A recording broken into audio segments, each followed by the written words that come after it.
Anyway, our next speaker is going to tell us about Creative Commons. Put your hands together for Rachel Dawson.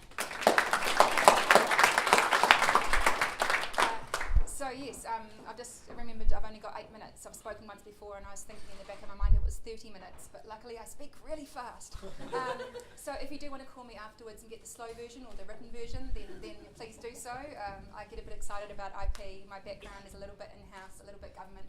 I am in private practice now, but my big thing is exactly kind of what you said. I mean, doing the legwork first, making sure you in some way ensure you retain some ownership of your rights, or if you want to share everything, cool, but make sure people use it in the right way. Like you don't want your great game used as a weapon of mass destruction or something like that. So I guess that's where I'm coming back from. I am a lawyer, but I'm not all about make money. I'm also about just retaining some kind of control about your brilliant ideas. So this is going to be a 30-minute presentation in 8 minutes. So Creative Commons as part of your IP strategy. Creative Commons kind of can be seen as some rights reserved. I thought I'd better do an IP 101 first.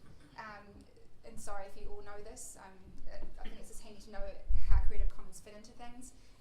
They're not the be-all and end-all. They can be all you do, but just do keep in mind patents. This is just basic terminology, so you know like the difference between sushi and sashimi. You know how people often get confused. Patents are the way things are done. I've got some handouts, I've got some spam if you want them. Patent is the way something works. It's what makes your car go so fast or so slow if it's mine. Design is the shape of it, so it's purely the aesthetics. A Lamborghini doesn't need to be that shape to go that fast, it's just really pretty, I've heard.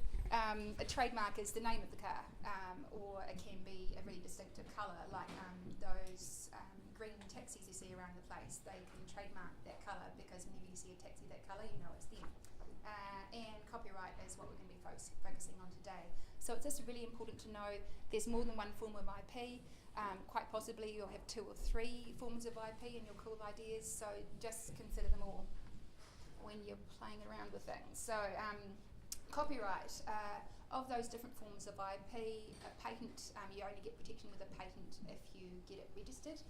Design, similarly, has to be a registered design. Trademarks, way better if you register it, but you can rely on common law and other rights. Copyright, there's no form of registration, it just automatically exists when you create certain types of works. So there are lots of different types of works. Some of them, and this is a gratuitous dig for James and Miles, there's a textbook, obviously stuff you think about. There's a textbook, there's a guide. I've got some of those guides here if you want them, or you can download them if you're not as old school as I am. And your tweets, your blogs, things like that, obvious literary works. Keep on press the button on here, but we won't. And then you've got the artistic works. You've got, it can be just your logo, can be copyright. Architectural plans and drawings, sculptures. There's a wide range of things that can be artistic works.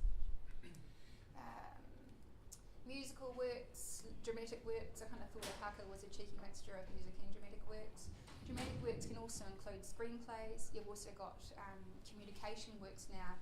So the main thing is to know there are only certain types of works that can claim copyright, and they're a prescribed list, but some things might surprise you what fall into that definition. So we've already covered that. There's no registration required in New Zealand. There is a registration system in the US, which can be a nice way of kind of recording your rights, but here it's not compulsory to register it. Again, the copyright symbol is not compulsory either, but it's a great thing to use. Why wouldn't you? I had an architect come to me with some architectural drawings and said, "Oh, it's okay to use these, isn't it? There's no copyright symbol." And it's like, no, it's not okay.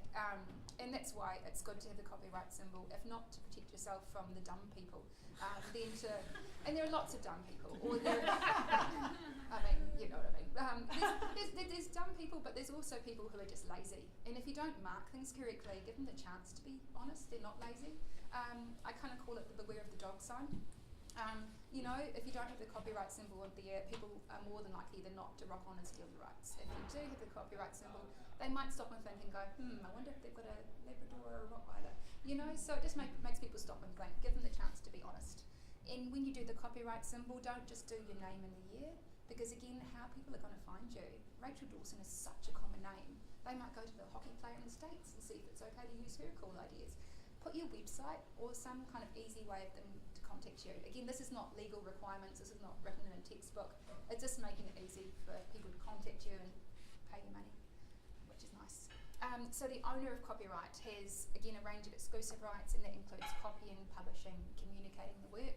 Communicating is the new term kind of to cover blogs and electronic transmission of information. Even if, as the author of the work, you sell the economic ownership of the copyright, you can still retain some moral rights, like the right to be named, or the right to object to derogatory treatment.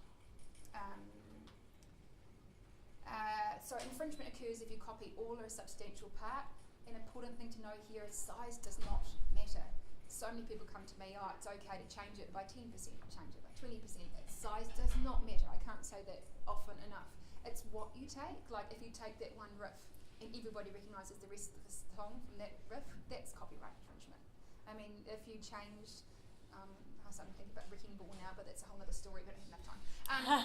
So remedies for infringement, there's a whole range, and they can be pretty severe. They can be just a fine, which can still be 6 figures, or they can be imprisonment. So get it right, try not to infringe.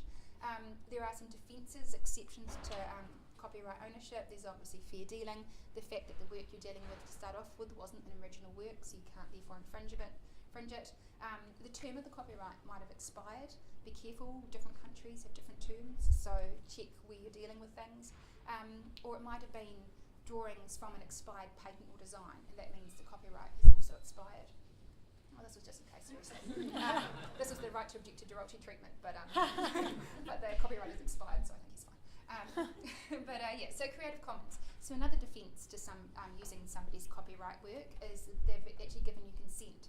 And some people want to share their works freely, and rather than signing a license with each person or that kind of clunky way, or having to pay a lawyer, God forbid, to draft an assignment agreement for them, Creative Commons has been set up with a really basic licensing system, which I'm going to cover really briefly because it's already 5 minutes and 59 seconds. This is quite helpful. But the websites are really good. So rather than regurgitating everything on there, have a look at creativecommons.org.nz, which is the New Zealand specific site. There's an international site as well. It's got links to all kinds of great information and things you can download. So check out that website. There's 3 different forms of it. There's the actual deed, which is just 1 page and it's really easy to read. There's the legal code, which, it's not fun. Lawyers get to read that kind of stuff. And then there's a machine readable translation as well. So I just had screenshots. That's the human readable. That's how short it is. I don't deal in contracts that short, so I love this. And this is the slightly longer lawyers ones. You can see the little things in caps because we like to shout when we write. And that's leading into the machine readable one. So there's 3 different forms of the deeds depending on what kind of mood you're in and how much coffee you've had. Within the Creative Commons, there are 6 different kind of licenses you can have. This is the bit which I will not really cover. I'll just skim through. So you can just say you want the right to be named. So everybody can do anything they like. They just have to say Rachel Dawson did this, and people will think how cool she is. How does she speak that fast? Or you can do attribution share alike. People have to name you. They can change it, and they just have to share it in the same manner. Attribution non-commercial. So again, pretty much all of these, you've got to get the right to be named. So who wouldn't want to be named, really, after they made the effort of creating something? I'm just going to zoom through these. Attribution non-commercial, people can't make money from it. It's pretty obvious. People can't make money from it, and they can't change it. They can make money from it, but they can't change it. So, yeah. I guess in short, the cool thing about Creative Commons is it's nice and simple. It is very prescriptive. Think like a public trust will. It's not one size fits all, but it's so much better than nothing. And going back to what we kind of started off with, if you're going to do nothing else, then at least look at this. Think of it like a public trust will. So please, if you haven't got a will, which I haven't, but go away and do it. That's my message, I guess. Have a look at this.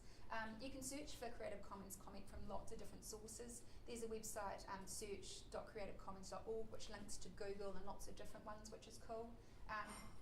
This is coming up in a different order. That's cool. I love PowerPoint.